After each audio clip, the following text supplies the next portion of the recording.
Bom dia, boa tarde ou boa noite, eu espero que vocês estejam super bem. E no vídeo de hoje nós vamos reagir ao polêmico iceberg do Campeonato Brasileiro. Sem mais enrolações, simbora lá reagir que esse vídeo parece ser muito bom. Eu quero ver se ele vai falar da sujeira da CBF. Até em protesto à CBF eu vim com a camisa da Alemanha. Polêmico iceberg do Brasileirão, parte 1. Vou deixar o link do vídeo original fixado aqui na descrição. Esse canal é bem conhecido, eu já vi alguns vídeos dele, eu não sei se eu já reagi aqui no canal, porque eu já fiz muitos vídeos, né? Mas vou deixar o link do vídeo original fixado, vamos lá, se inscreve, deixa o like e comenta, vem pelo cortes do Johnny, pra eles verem que a gente tá forte, né? Olá! Sejam muito bem-vindos a mais um vídeo, e nesse mês vamos ver o iceberg do Campeonato Brasileiro. Imagino que a essa altura do campeonato todos saibam o que é um vídeo de iceberg, mas uma explicadinha rápida não mata ninguém. Então, basicamente, ao longo desse vídeo, teremos vários tópicos de acontecimentos que envolvem o Brasileirão, seja série A, B, C ou D. Eles foram distribuídos em 5 camadas. Nas camadas de cima, os assuntos mais comentados e conhecidos. E quanto mais a gente desce, mais desconhecidos ou trágicos vão ficando os tópicos. Então, já chega de enrolação, vambora começar o vídeo. O cara é bom, né? E a voz dele é diferenciada. Edição também. Superfície. Surgimento. O Campeonato Brasileiro não surgiu de uma forma organizada e constante do jeito que a gente conhece hoje. Inclusive, foi um dos últimos campeonatos nacionais a surgir na América do Sul. Isso se dá, entre diversos outros fatores, pela grande extensão territorial do país. Então, os vários campeonatos estaduais meio que cumpriam a função de um nacional. Oficialmente, reconhecido pela CBF hoje, a primeira edição de um torneio nacional aconteceu em 1937. Depois disso, só em 1959, que só aconteceu por livre e espontânea pressão da Conmebol para que o Brasil pudesse enviar um representante para a Libertadores. Mas a CBF só reconheceu esses torneios como campeonatos brasileiros muitos anos depois. O primeiro torneio criado com a intenção de ser um campeonato brasileiro aconteceu em 1971. Eu sempre conheci o Brasileirão de 1971 como o primeiro Brasileirão. Tipo, quando eu era criança, nos álbuns do Brasileirão, sempre mostrava os campeões, sempre mostrava o Galo, primeiro campeão em 71. Daí em diante, ele foi disputado em todos os anos, das formas mais variadas e com os regulamentos mais absurdos possíveis, até em 2003 se encontrar um padrão, que se mantém até hoje, na era dos pontos corridos. A Série B surgiu em 1971, mas só veio a ser disputada regularmente na década de 80. A primeira edição da Série C ocorreu em 1981, mas também tiveram vários hiatos. Já a Série D vem sendo disputada desde 2009, e por algum milagre, de maneira ininterrupta. Ao longo da história do Campeonato Brasileiro, apenas 2 times nunca foram rebaixados da primeira divisão. São eles São Paulo e Flamengo. O São Paulo não foi rebaixado no Brasileirão, mas foi rebaixado no Paulistão. E o Flamengo não foi rebaixado porque pagou para não ser rebaixado, como em 2013, né? Que foi o Flamengo que pagou, não foi o Fluminense. Inclusive tem um vídeo aqui no canal, vou deixar o card no final do vídeo, vocês vão lá e olhem. Tem dirigente do Flamengo que confessou que foi eles. E não teria por que o Fluminense pagar para o Flamengo não ser rebaixado. Essa lista vem ficando cada vez mais seleta nos últimos anos, tendo inclusive feito mais uma vítima nessa última temporada, o Cuiabá, que disputou a Série A pela primeira vez em 2021 e acabava aparecendo nesse grupo, gerando uma imagem meio bizarra. Com o acesso do Mirassol para 2025, em tese ele entra no seu lugar, porque nunca caiu em uma divisão nacional. Mas a verdadeira lista de times que nunca caíram de divisão, tendo disputado elas desde o princípio, os de fato nunca rebaixados, são apenas São Paulo e Flamengo. O Flamengo pagou para não ser rebaixado. Quem diria, né? O Flamengo fazendo corrupção no futebol. Fora dos títulos que já ganhou roubado, né? Que nem se fala. Flamengo. Nas outras divisões também tem times que nunca caíram, mas evidentemente nunca subiram também. Mas essa lista muda muito ao longo do tempo, porque esses geralmente são times que estão emergindo agora e tendem a acabar sofrendo um rebaixamento em breve. Esse é considerado o número mágico para escapar do rebaixamento na Série A do Brasileirão. Tem muito time que começa o ano já fazendo conta para ver quanto falta para chegar aos 45 pontos. Mas o futebol não é uma ciência exata, então nem sempre esses 45 são suficientes. Em 2009, o Coritiba caiu mesmo tendo alcançado os tais 45 pontos. Em 2013, o Fluminense teria caído com 46, mas teve o caso Everton e daí a Portuguesa acabou caindo. O Fluminense pagou pro Flamengo não ser rebaixado. Tem o vídeo, vocês vão lá e olha, eu vou deixar o card no final. Vocês vão ver que quem fez a falcatrua foi o Flamengo. O dirigente confessou isso. Com 44. O Botafogo na temporada 2023 deu a maior pipocada da história do futebol brasileiro. Mas também foi roubado em alguns jogos, isso tem que ser dito. E eu avisei os botafoguenses nas lives da Twitch, vão roubar o Botafogo. Eu sei que já fizeram isso com o Inter. Fez um primeiro turno de almanaque, o melhor da história dos pontos corridos. Chegou a abrir 13 pontos de vantagem. Depois de uma oscilação até então normal, ele poderia praticamente selar o título vencendo o vice-líder Palmeiras em casa. E o Botafogo abriu 3-0 no primeiro tempo. Teve a chance de fazer 4-1 com um pênalti, mas o goleiro defendeu a cobrança. Na sequência, eles conseguiram levar a virada. 4-3 nos minutos finais da partida. E daí em diante, foi só ladeira abaixo. Contra o Grêmio, venceu por 3-1 e de novo deixaram a vitória escapar. Tomou um gol de empate no último minuto contra o Bragantino, tomou um gol de empate no último minuto contra o Santos, fez um gol nos acréscimos do segundo tempo contra o Coxa, mas no último segundo tomou o gol de empate. Fora várias derrotas para times que estavam em situações lamentáveis no campeonato. Mas depois de uma garfada ali que nem aconteceu contra o Palmeiras, é difícil, né, o mental dos caras, ainda mais no jogo decisivo, né? E fora, deu uma rateada também o Botafogo, mas teve alguns jogos que garfaram o Botafogo legal. Era uma garfada legal. O que deixou o Botafogo na 5ª colocação. Ou seja, um primeiro turno de campeão e um segundo turno de rebaixado. Roubado, eu espero que ele fale que esse Brasileirão foi roubado, né? Que o Varmengo roubou o Inter na cara dura, roubou os últimos 5 jogos.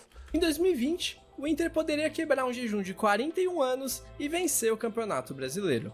Para isso, precisava apenas vencer em casa o Corinthians, que já não lutava por nada no torneio, e torcer por um tropeço do Flamengo frente ao São Paulo. E como o Flamengo perdeu para o São Paulo no Morumbi, o Inter só dependia de si para levantar o caneco. E em uma partida com muitas controvérsias, no último minuto, aconteceu uma das maiores narrações da história do Campeonato Brasileiro. Infelizmente para o torcedor colorado. Mas tem que falar da roubalheira que esses safados fizeram do Corinthians aí. Teve um gol legítimo do Inter, o Cássio bate na bola no mesmo momento que o atacante do Inter, mas nenhum toca no outro. E anularam o gol, né? E ainda o pênalti do Ramiro, tá louco, jogou vôlei dentro da área. Parou o cruzamento com a mão e não deram o pênalti. Maior sacanagem que eu já vi, mano. Tá louco? Quanto o Varmengo, então, expulsar o Rodinei lá foi sacanagem. Tem lances do Flamengo o campeonato inteiro matando os jogadores e não ganhando nem vermelho. Tá maluco. É muita sacanagem. Brasileirão é máfia. Tabela, pega pro Cuesta, bateu cruzado, Edenilson! Esse daí realmente estava impedido, o outro gol também, mas teve um legítimo que anularam e não deram um pênalti. Os caras são filha da mãe. 41 anos! Gol! Subiu a bandeira! Eu fico indignado, meu. Os caras são muito ladrão nesse Brasileirão. Já roubaram o Inter, já roubaram o Galo, já roubaram o Grêmio. Isso que eu sou colorado, né? E falo. Pelo amor de Deus. Em 2019, o Cruzeiro estava bem mal das pernas do Brasileirão e a diretoria não estava colaborando. Os jogadores estavam sem receber. Foi então que vazou um áudio de um dos medalhões do time, Thiago Neves, enviado para o presidente do clube, pedindo para ele pagar parte do que devia para dar uma motivada nos jogadores antes de uma partida decisiva pela permanência contra o CSA. E acabou saindo essa pérola aí. Fala, Zezé, bom dia, cara. Deixa eu te falar uma coisa. Eu tô pensando aqui, sei que tá difícil pra vocês aí, pra arrumar recursos, eu sei que tá correndo atrás, mas eu tô falando por mim, não falei com ninguém, tá? Do time. Vê se você não consegue, pelo menos pagar esses outros 60% antes do jogo, cara, de quinta-feira. Que aí não precisa nem ter bicho, entendeu? Pra ganhar jogo. É uma motivação a mais pra gente, cara. Você já, acertar o salário aí, e aí você não precisa arrumar uma premiação pra ganhar o jogo. Porque a obrigação nossa é ganhar esse jogo, tá louco? Se a gente não ganhar do CSA, pelo amor de Deus. Faz esse esforço pra gente aí, até quinta-feira, tentar acertar esses 60% que tá atrasado do salário.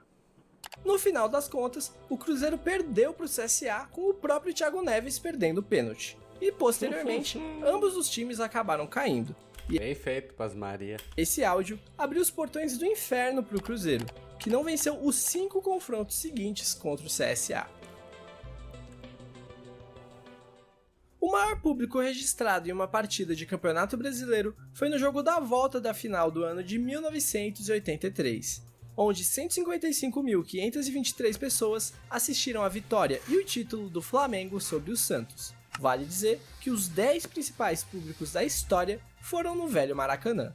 Já o menor público foi de 55 pessoas, 55 guerreiros que assistiram Juventude 2, 1 Portuguesa, no Estádio Olímpico, em 1997.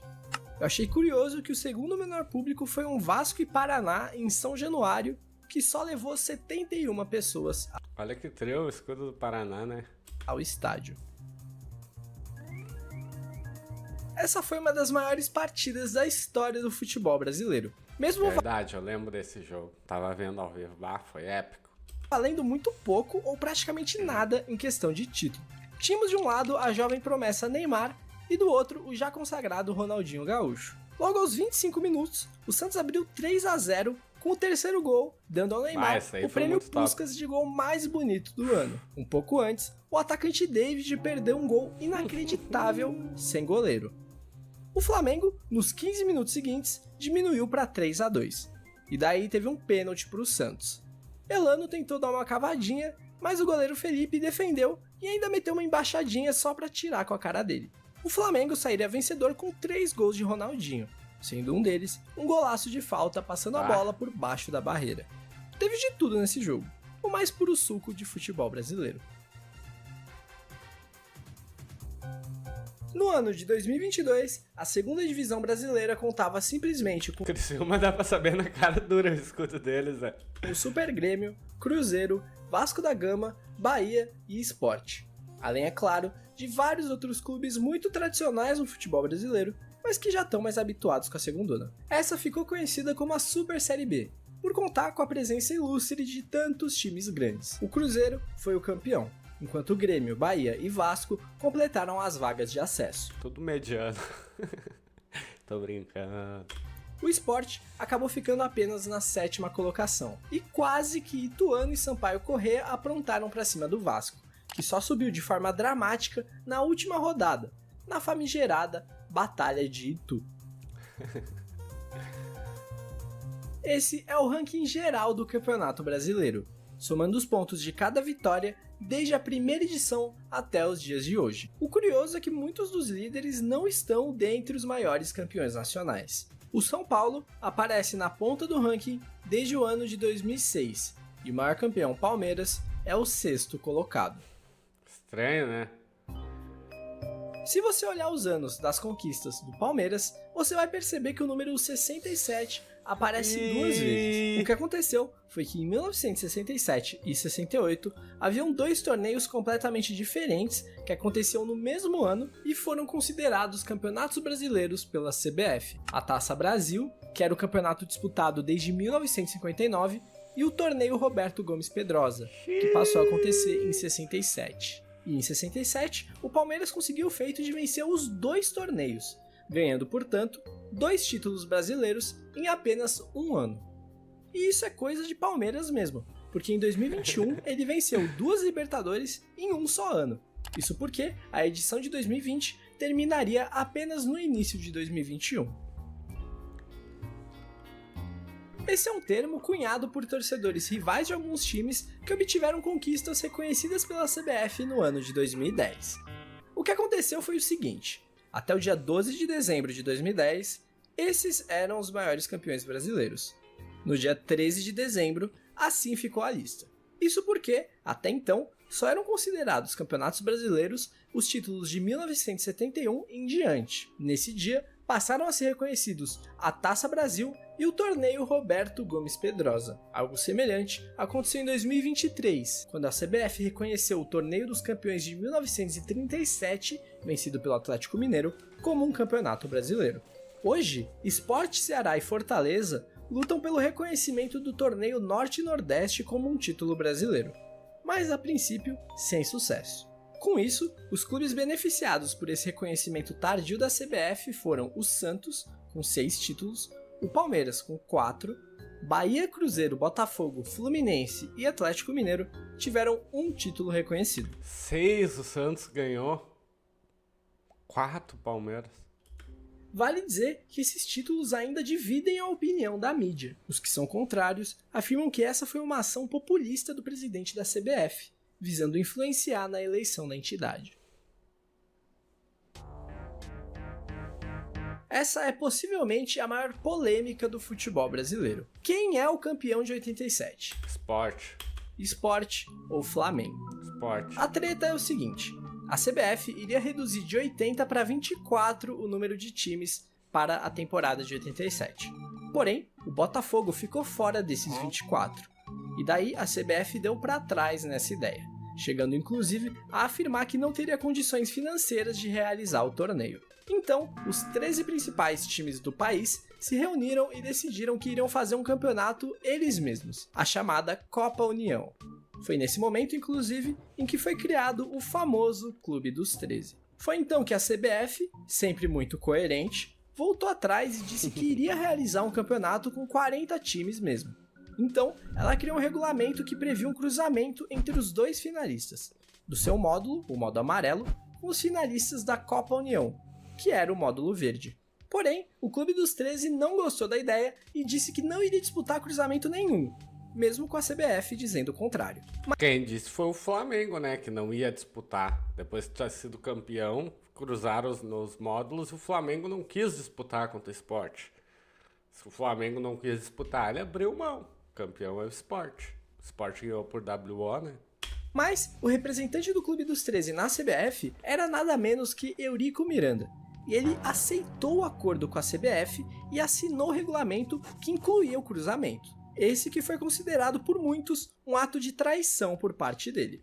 Os campeonatos aconteceram e o Flamengo acabou campeão do módulo verde, da Copa União, que era considerada na época a principal divisão pelo motivo óbvio de conter os 13 grandes nela. Na ocasião, o presidente do Flamengo reafirmou sua posição, dizendo que não teria cruzamento, portanto, o Flamengo era campeão brasileiro e ponto final. O módulo amarelo teve 2 campeões, porque a final entre Sport e Guarani foi para a disputa de pênaltis e quando estavam empatados em 11-11, os presidentes se reuniram e decidiram dividir o título. Afinal, os 2 já iam disputar o cruzamento e não ia mudar nada se o campeão fosse o Sport ou o Guarani.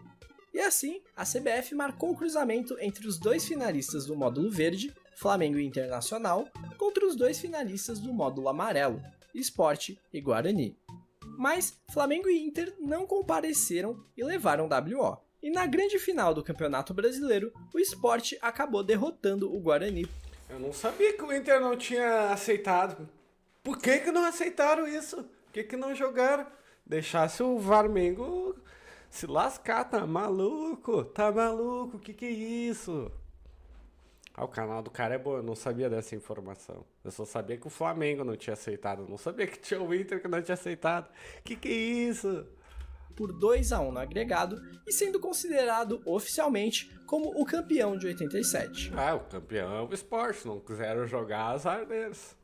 A CBF é atrapalhada, mas fizeram isso, a CBF que comanda em tese o futebol. Não à toa, no ano seguinte, Sport e Guarani foram os representantes brasileiros na Libertadores, e não Flamengo e Inter. Obviamente, essa é uma treta que foi levada aos tribunais incontáveis vezes, e em maio de 2024, o STF tomou a decisão de manter o Sport Clube do Recife como o único campeão de 87. Bem feito! Mas vale dizer que em 2011, a CBF chegou a reconhecer Flamengo e Sport como campeões de 87. Mas pouco depois, essa decisão foi invalidada. Esse foi um troféu criado pela CBF em 1975 para ser o troféu do Campeonato Brasileiro. Porém, os times na época não ficavam com a taça definitivamente. Ela retornava para o cofre depois da volta olímpica. Mas ficou decidido que o troféu original, o único produzido, seria dado para premiar o primeiro clube do Brasil, a partir de então, a ser tricampeão consecutivo do Campeonato Brasileiro.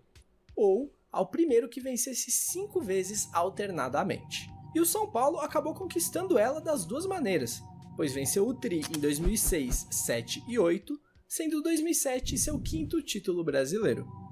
Portanto, o troféu foi entregue ao São Paulo em 2011, mas o Flamengo entrou com uma ação judicial para que a taça fosse entregue a ele, porque se eles fossem considerados o campeão de 87, eles seriam o primeiro pentacampeão de forma alternada. Sendo assim, em 2012, o São Paulo foi obrigado a devolver o troféu para a CBF. Em 2024, com o STF derrubando o recurso do Flamengo e considerando só... Perceberam que a CBF tá sempre ajudando o Flamengo, né? Quem diria? O esporte como campeão de 87, a taça, em tese, deveria voltar a ser do São Paulo. Mas, por enquanto, ela segue em posse da Confederação Brasileira, que ainda não decidiu o que fazer com ela. Tá, que vão dar um jeitinho de entregar pro Flamengo, né? Quem diria, Flamengo e Corinthians, tá louco, é os dois filhos da CBF. Não é à toa, né, que eles têm vários brasileirão aí roubados. Em 1986, aconteceu mais um episódio de desorganização no Campeonato Brasileiro. A CBF, naquele ano, decidiu simplesmente juntar as séries A, B e C no mesmo campeonato. Por que não, né? O resultado disso é que tivemos 80 clubes disputando o Campeonato Brasileiro da Primeira Divisão. O campeão daquele ano acabou sendo o São Paulo, que venceu o Guarani nos pênaltis. E esse foi o campeonato que deu início a toda aquela treta de 87 e a criação do Clube dos 13. O Clube dos 13 foi uma organização que defendia os interesses dos principais times do futebol brasileiro. Como eu disse previamente, o clube foi fundado em 87 para organizar o Campeonato Brasileiro daquele ano após a desistência da CBF. Como o próprio nome diz, surgiu com a junção dos 13 maiores do país, mas anos depois foram sendo incorporados novos clubes associados. Em 1997, Coritiba, Goiás e Sport passam a fazer parte do grupo. 2 anos depois, entram Atlético Paranaense, Guarani, Portuguesa e Vitória. Apesar de ter se tornado o Clube dos 20, o nome se manteve como Clube dos 13. No ano de 2000, após a CBF novamente desistir de organizar o Campeonato Brasileiro, foi o Clube dos 13 que assumiu a organização daquela que ficou conhecida como Copa João Avelange, que vai ser explicada mais pra frente do iceberg. Fora isso, o clube também era aquele que negociava os direitos de transmissão do campeonato e os regulamentos com a CBF. Seu fim veio em 2011, por conta de várias brigas políticas que foram fazendo com que os clubes associados fossem saindo. A melhor campanha da história do Brasileirão por pontos corridos foi do Flamengo em 2019. Ele conquistou impressionantes 90 pontos ao longo das 38 rodadas, sendo 28 vitórias, 6 empates e 4 derrotas. Vale destacar a campanha do Cruzeiro em 2003, que alcançou os 100 pontos, mas na época tinham 24 clubes na primeira divisão. Por isso, a campanha do Flamengo é a melhor por ter melhor aproveitamento. Já a pior campanha da história é da Chapecoense em 2021. A Chape conquistou apenas 15 pontos, com 1 vitória, 12 empates e 25 derrotas. Essa vitória foi apenas contra o Bragantino na 20ª rodada. A melhor campanha na Série B é do Corinthians, em 2008, quando fez 85 pontos. Já a pior é do Duque de Caxias, que em 2011 conquistou somente 17 pontos. Durante a história do Campeonato Brasileiro, tivemos 6 títulos conquistados de forma invicta, mas 5 desses nem eram considerados campeonatos brasileiros até 2010, e são campanhas com pouquíssimos jogos disputados. A exceção é o título vencido pelo Inter em 1979, que teve 16 vitórias e 7 empates. E teria o Galo em 77, né? Também seria o único outro campeão brasileiro invicto, mas roubaram o Galo, né? O São Paulo meteu o garfo no Galo. Seria o primeiro campeão invicto, né? Depois seria o Inter o segundo. Feito tão impressionante que desde então o Inter nunca mais ganhou um campeonato brasileiro. Porque foi roubado em 2005 e 2020, né? Aí também é difícil, né? Time de fora do eixo para ser campeão brasileiro tem que fazer o dobro. Tem que ser 2 vezes melhor. Essa é a maior goleada da história do Campeonato Brasileiro. Corinthians 10, 1 Tiradentes do Piauí, em partida válida pelo Brasileirão de 1983. Teve outro placar com essa mesma diferença de gols, que foi a vitória do Vasco por 9-0 contra a Tunaluso em 1984, logo no ano seguinte. Mas se contarmos todas as divisões, a maior goleada se torna Brasiliense 10, 0 Interporto, pela Série D de 2023.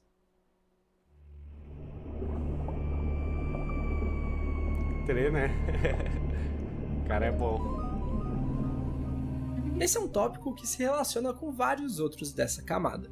Sandro Hiroshi foi um atacante que se destacou no Campeonato Paulista de 1999 pelo Rio Branco de Americana. Foi assim que ele chamou a atenção do São Paulo, que o contratou para a disputa do Brasileirão daquele ano.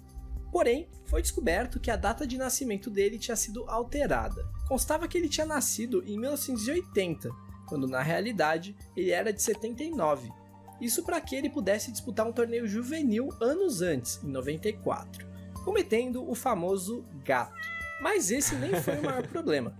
O que pegou mesmo foi uma pendência financeira entre Tocantinópolis e Rio Branco, os times anteriores dele, o que impediu o jogador de se transferir e ser escalado.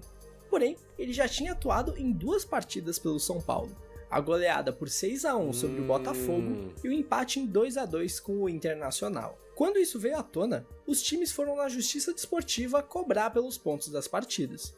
E com isso, o Botafogo, que tinha sido rebaixado, ganhou 3 pontos e escapou da degola, jogando pra lá o Gama, que não tinha nada a ver com isso e ficou pé da vida, entrando na Justiça Comum contra a CBF para reverter a situação. E os tribunais deram ganho de causa ao clube de Brasília. Por conta disso, a CBF se viu entre 2 decisões conflitantes na justiça e ficou impedida de realizar a primeira divisão do ano de 2000, porque era impossível criar um regulamento que atendesse às 2 decisões. Sandro Hiroshi, o pivô de tudo isso, foi punido com 180 dias sem poder entrar em campo por conta da maracutaia com a idade, mas teve apoio e permaneceu no São Paulo até 2002, quando passou a rodar pelo mundo da bola.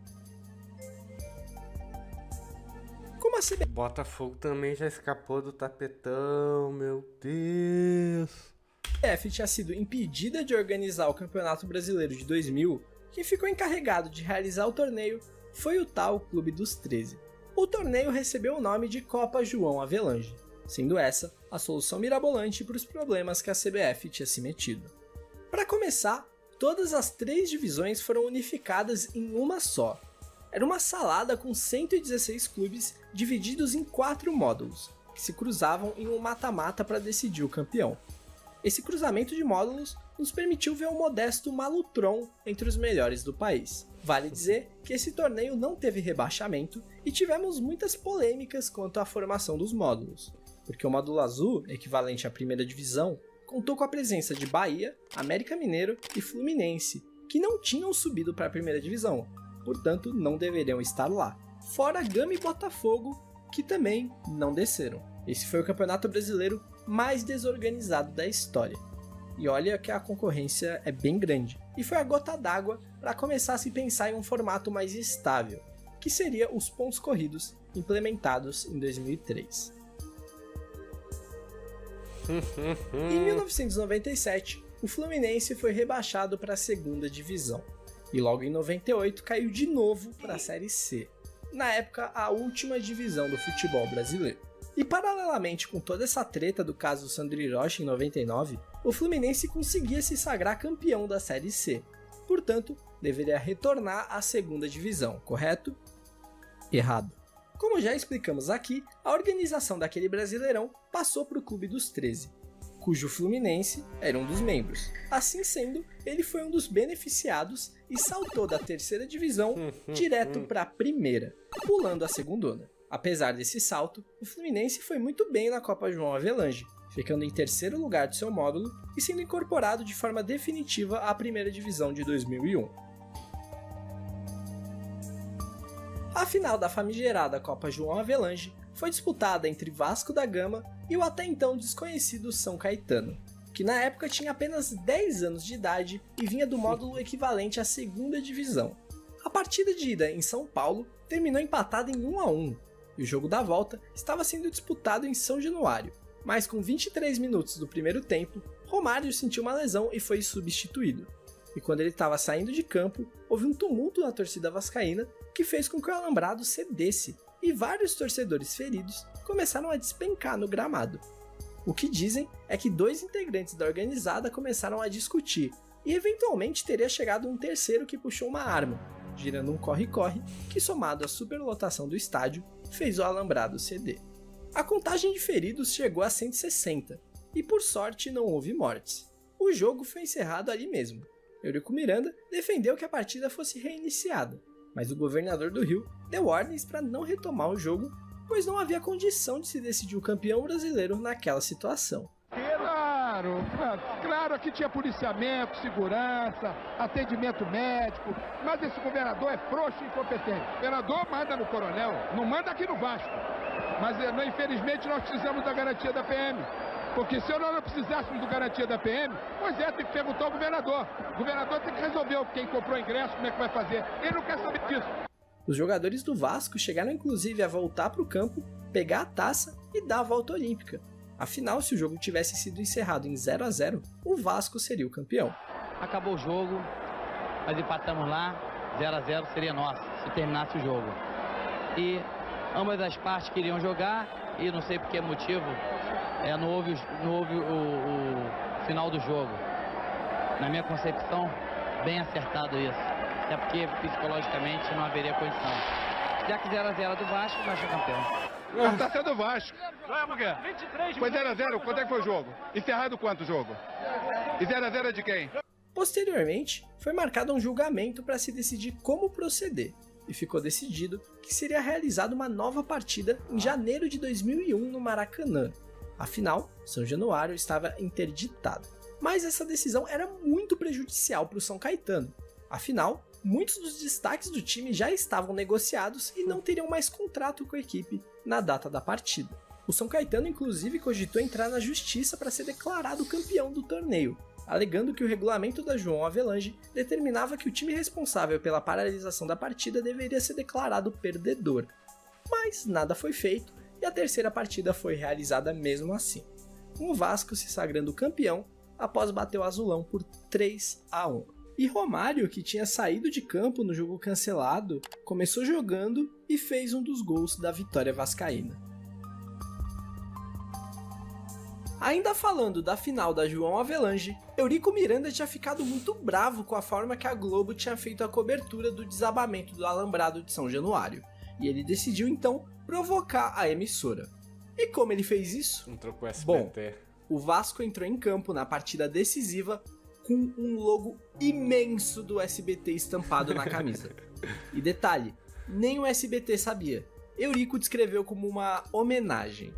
E isso evidentemente não agradou a Globo, que transmitia a partida para todo o país. E segundo a torcida vascaína, essa foi uma declaração de guerra para a emissora, que tinha e ainda tem grande poder no futebol brasileiro, e que desde então passou a prejudicar o Vasco.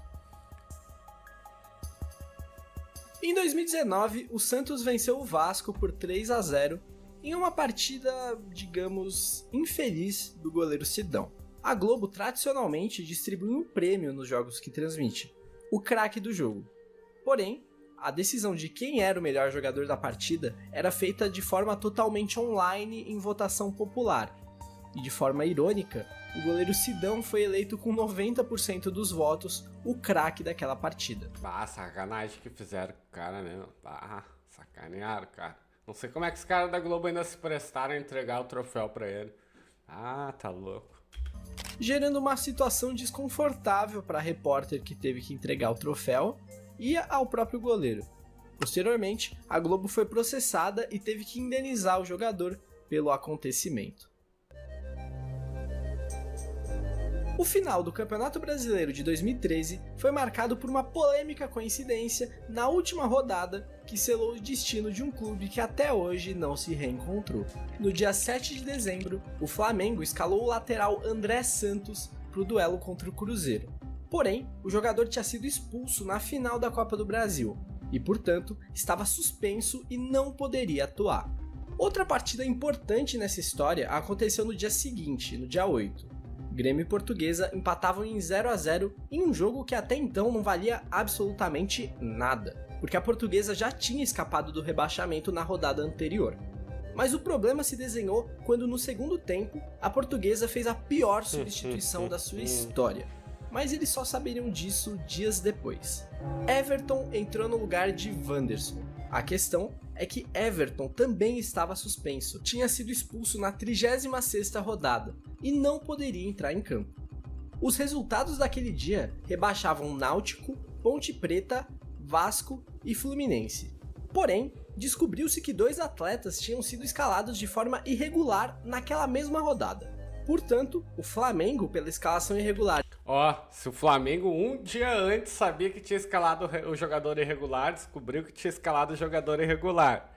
Aí do nada, a Portuguesa, sabendo que o jogador foi expulso na rodada anterior, sabendo que o Flamengo ia perder os 3 pontos e o Flamengo ia ser rebaixado, foi lá e escalou o jogador irregular também, vendeu a vaga, porque daí ficou atrás o Flamengo, só não sei porque que o Fluminense ia pagar pra Portuguesa salvar o Flamengo. de André Santos perdeu 4 pontos. Olha o vídeo que eu vou botar no final, o card que eu vou botar no final do vídeo, que o dirigente do Flamengo confessando que foi o Flamengo que pagou pra Portuguesa pra ficar na Série A. E os caras ainda botam a culpa no Fluminense. São muito cara dura, os caras são muito ladrão. E com isso entrava na zona de rebaixamento, tirando da forca o seu rival Fluminense. Posteriormente, foi julgado que Everton, da Portuguesa, também havia sido escalado irregularmente, fazendo com que a... Eles já sabiam disso, mas escalaram por querer. A Portuguesa vendeu a vaga na Série A. Isso é óbvio, vendeu pra quem? Esse cara dura nisso que é o Fluminense, pelo amor de Deus. Portuguesa perdesse 4 pontos e salvasse o Flamengo do rebaixamento. A torcida da Portuguesa não aceita essa história até hoje, o que é compreensível, pois o time nunca mais conseguiu retornar e apenas vagou no limbo do futebol brasileiro por anos. Existem diversas teorias que afirmam que, na realidade, a escalação de Everton foi proposital e orquestrada para salvar o Flamengo do rebaixamento em troca de uma compensação financeira. Mas nunca foi encontrada nenhuma evidência disso. Eu tenho o dirigente do Flamengo confessando: olhem o vídeo. E todos os envolvidos negam qualquer acusação do tipo. Tudo indica que foi incompetência mesmo. Não foi nada, foi roubo na cara dura, cara. Vocês venderam a vaga na Série A, todo mundo sabe disso. Tá maluco? Prova é difícil encontrar, né? Que os caras que fazem isso vão fazendo uma sala fechada, sem nada, sem ninguém pra ver. Eles não vão deixar prova disso. É que nem os roubos. 2005 tem muitas provas, né? Mas 2020, os outros tantos campeonatos brasileiros roubados aí, do Galo até do Grêmio. É difícil, eles não vão deixar prova. Eles falam num lugar em que vai ser muito difícil tu achar alguma prova que aquilo aconteceu. Mas é óbvio que vendeu. Se sabia que o jogador foi expulso, escalou o jogador. A Batalha dos Aflitos se refere ao duelo decisivo da Série B de 2005 entre Grêmio e Náutico, realizada no Estádio dos Aflitos. O Grêmio precisava de um empate para subir ou uma vitória para ser campeão. Já o Náutico só queria saber da vitória, que o faria subir ao lado do Santa Cruz no quadrangular final. A situação financeira do Grêmio era tão ruim que, caso eles não subissem, existiam chances reais do clube decretar falência. Logo no primeiro tempo, o Náutico já desperdiçou um pênalti. Na segunda etapa, o Grêmio teve um jogador expulso e logo em seguida, outro pênalti marcado a favor da equipe do Recife. Foi então que os jogadores do Grêmio, indignados, partiram para cima da arbitragem, o que resultou na entrada da polícia e na expulsão de mais 3 atletas gremistas. E só não foram 4, porque isso acarretaria no fim do jogo. A partida parecia impossível de se vencer. 7 contra 11, com um pênalti para ser cobrado e 25 minutos de acréscimo. Impossível Eu lembro desse jogo aí. Um dos primeiros jogos que eu lembro é o Inter e Corinthians e Náutico e Grêmio. Eu lembro quando eu era criança. para qualquer um, não pro imortal. O goleiro Galato defendeu a cobrança e no contra-ataque o atacante Anderson, de 17 anos, carrega a bola sozinho e marca o gol que dá o título da segunda divisão pro Grêmio em uma das partidas mais épicas da história do esporte. É inacreditável, com 7 homens em campo! Com 7 homens em campo, o Grêmio está fazendo uma façanha. É só o Grêmio, é sua força, é sua fé. Eu nunca vi disso, o mundo nunca viu nada parecido. O Grêmio está fazendo uma façanha extraordinária. Uma façanha que não tem na história do futebol mundial. 37 minutos. Nós já falamos do Internacional sendo campeão brasileiro invicto. Mas e o Atlético Mineiro, que em 1977 foi vice-campeão brasileiro invicto? Ao longo do torneio, o Atlético venceu 17 jogos e empatou 4. Porém, na final contra o São Paulo, o 0-0 persistiu durante todo o tempo regulamentar e toda a prorrogação, o que levou a disputa para os pênaltis, onde o São Paulo saiu vencedor por 3-2. Mas o detalhe, né, desse jogo aí que foi pros pênaltis, não era pra ter ido pros pênaltis, né, porque não expulsaram o jogador do Galo, que quase quebraram a perna do jogador, ou chegaram a quebrar, o cara saiu se arrastando de campo, e teve um pênalti na cara dura, um pênalti descarado, que o juiz foi lá e marcou fora da área. Na cara dura, nem era pra ter chegado nos pênaltis. Roubaram o Galo na cara dura, ali que começaram a roubar o Galo. Se consagrando campeão brasileiro. E detalhe, nesse mesmo ano, o Botafogo também foi eliminado invicto. Ele caiu na terceira fase, perdendo a vaga para o próprio Atlético Mineiro, porque só se classificava um time por grupo. Fica a curiosidade que o campeão São Paulo sofreu 4 derrotas ao longo do torneio. A última vez em que tivemos a presença de todos os campeões brasileiros juntos na mesma edição da primeira divisão foi em 2001, justamente no ano que consagrou o último campeão inédito até hoje, o Atlético Paranaense. Esse é um conjunto de operações ainda em andamento, realizadas pelo Ministério Público de Goiás para investigar organizações criminosas ligadas a apostas esportivas que aliciam jogadores de futebol para cometer pênaltis ou levar cartões amarelos em troca de grandes valores em dinheiro. Ao todo, já foram investigadas mais de 10 partidas nos anos de 2022 e 2023 em que houve manipulação. Vários jogadores já foram citados no processo. Grande parte foi afastada de seus clubes, sendo um dos maiores escândalos recentes do futebol brasileiro, que coloca em xeque muitos resultados desses últimos anos. Isso aí foi inédito. Em 2014, em pleno centenário, o Palmeiras lutava contra a terceira queda no campeonato brasileiro. No centenário ainda, meu Deus, o Santos até hoje deve se arrepender amargamente por isso que fizeram. E na última rodada, com um empate frente ao Atlético Paranaense, o torcedor palmeirense se via tendo que torcer pro Santos, pois uma vitória do Vitória jogaria o Verdão na segunda divisão nacional. E o Santos, que posteriormente se provou um grande amigo do Palmeiras, venceu o Vitória por 1-0 com gol de Thiago Ribeiro nos minutos finais da partida. Gol esse muito comemorado pela torcida alviverde no Allianz Parque, que teve seu centenário salvo pelo Santos. O futebol brasileiro não é muito conhecido por ser rentável e seguro para times menores. Por isso, infelizmente, muitos times que já disputaram o Brasileirão não existem mais.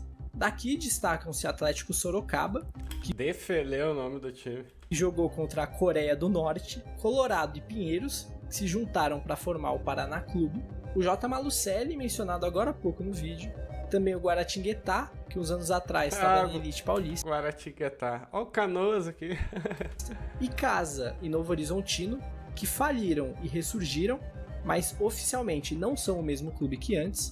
O Ceni, do Mato Grosso do Sul, que não tem nenhuma ligação com o Rogério Ceni, talvez sejam primos distantes, quem sabe. E eu não sei mais o que falar, mas tem que dar tempo para todos passarem pela tela. E realmente, olha, são muitos times. Esse cara é muito bom, esse cara é bom. Muitos mesmo. agora sim! O Brasileirão de 2005 ficou marcado por um escândalo de manipulação de resultados que ficou conhecido como Máfia do Apito. Foi descoberto que apostadores pagavam ao árbitro Edilson Pereira de Carvalho, que era árbitro FIFA, para garantir resultados específicos em jogos onde tinham apostado. Outro árbitro, Paulo José Danelon, também estava envolvido. Foi então que o STJD decidiu anular 11 partidas daquele campeonato brasileiro, remarcando eles para serem rejogados. E é aí que mora outra polêmica.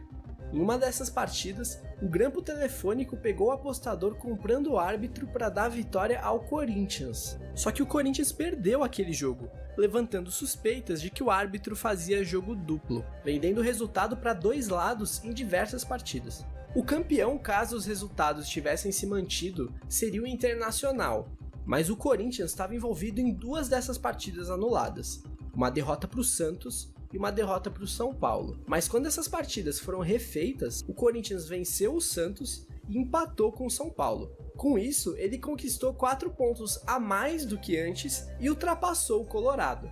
Ou seja, o Corinthians acabou sendo campeão brasileiro. Isso sem falar do pênalti não marcado que gerou a expulsão de Tinga no confronto direto entre Corinthians e Inter, o que fez explodir ainda mais toda essa polêmica. O que pouco se fala. E tem a prova, que é uma prova. A Polícia Federal investigou o presidente do Corinthians da época, eu acho que era o Dualib o nome, e tem ele falando nítido e claro, o campeão de fato e de direito do campeonato era o Internacional. A gente só ganhou porque foi roubado. Inclusive já fiz vídeo aqui no canal, vou deixar o card pra vocês. Brasileirão é sujo, é máfia, corrupção, me dá uma raiva, cara. Meu Deus, indigna muito perder roubado. Se tu perde na bola, de boa, mas quando é roubado na cara dura, é complicado. E ainda não fazem nada, deixam como se o campeão verdadeiro fosse o Corinthians. Todo mundo sabendo que não é. Fala sobre o caso é que Edilson Pereira e Paulo José Danelon apitaram diversas outras partidas naquele ano de 2005.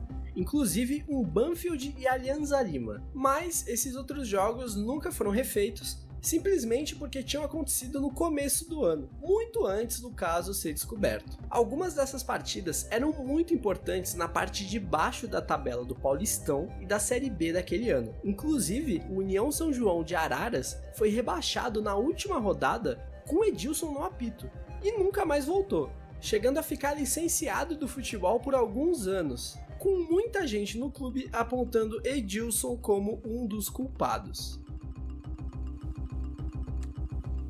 Esse foi um acontecimento ocorrido na semifinal do Brasileirão de 1976. Na oportunidade, o Corinthians estava há 22 anos sem vencer nenhum título, quando milhares de corintianos se deslocaram de São Paulo para o Rio de Janeiro, naquela partida que ficaria notabilizada por ter sido o maior deslocamento de torcedores de um time visitante na história do futebol mundial. O número total de torcedores no Maracanã naquele jogo foi de 146.043 espectadores. Estimam-se que cerca de 70 mil destes eram corintianos, que viram seu time vencer nos pênaltis e a final do Brasileirão, onde seriam derrotados por Internacional. A quebra do jejum viria apenas no ano seguinte, com a conquista do Campeonato Paulista frente à Ponte Preta. O time que mais rápido caiu da primeira até a última divisão foi o Santa Cruz, que desceu... Cobra Coral, eu gosto do Santa Cruz, principalmente o mascote deles, eu acho legal. Cobra Coral. Da primeira divisão em 2006, em 2007 caiu da segunda e em 2008 acabou tendo o azar de ficar na enorme zona de times que foram movidos para a criação da nova divisão nacional, a Série D. Ou seja, foi rebaixado 3 vezes em 3 anos. Foi da elite até o fundo do poço em tempo recorde. Se teve quem caiu todas as divisões em 3 anos, o contrário também aconteceu. Em 2016, o CSA subiu como vice-campeão da Série D. No ano seguinte, foi campeão da Série C. E em 2018, foi vice da Série B, ficando apenas um ano em cada divisão e subindo todas. Infelizmente, ele também só ficou um ano na Série A, mas tudo bem, a gente perdoa. Bom, galera, essa foi a parte 1 do Iceberg. Eu não costumo dividir em partes, Mas esse vídeo aqui tá muito longo e ainda tem muita coisa para falar. Então ele vai sair dividido em 2 ou até talvez 3 partes. Pra você ter ideia, esse é o vídeo mais longo do canal disparado e só falamos das 2 primeiras camadas. Então relaxa que vem coisa boa por aí. Se inscreve no canal para você ser avisado de quando as próximas partes vão sair e eu espero que vocês tenham curtido o vídeo. Pediram muito para eu fazer outro iceberg, mas como é um vídeo que dá muito trabalho, eu só consegui fazer agora no final do ano, quando eu entrei de férias da faculdade. E é também por isso que ele está saindo um pouquinho atrasado. Mas de qualquer forma, foi feito com muito carinho, como sempre. Quero desejar boas festas para todo mundo que chegou até aqui. Agradeço demais pela força que vocês deram ao longo do ano aqui no canal. E se vocês quiserem me dar um presentão de Natal, compartilhe o vídeo, mostre o conteúdo para seus amigos, que eu vou ficar muito feliz. Então, até ano que vem. Valeu, tamo junto. Gurizada, já tô ansioso pra parte 2. Esse gurizão é muito bom, né? Muito talentoso, né? O jeito que ele faz os vídeos dá vontade de assistir do começo até o fim. Já querer assistir a parte 2 e tu nem vê o tempo passando de tão bom que é o conteúdo, né? Rico em detalhes. Gostei muito, top demais. Mas o vídeo de hoje vai ficando por aqui. Até a próxima!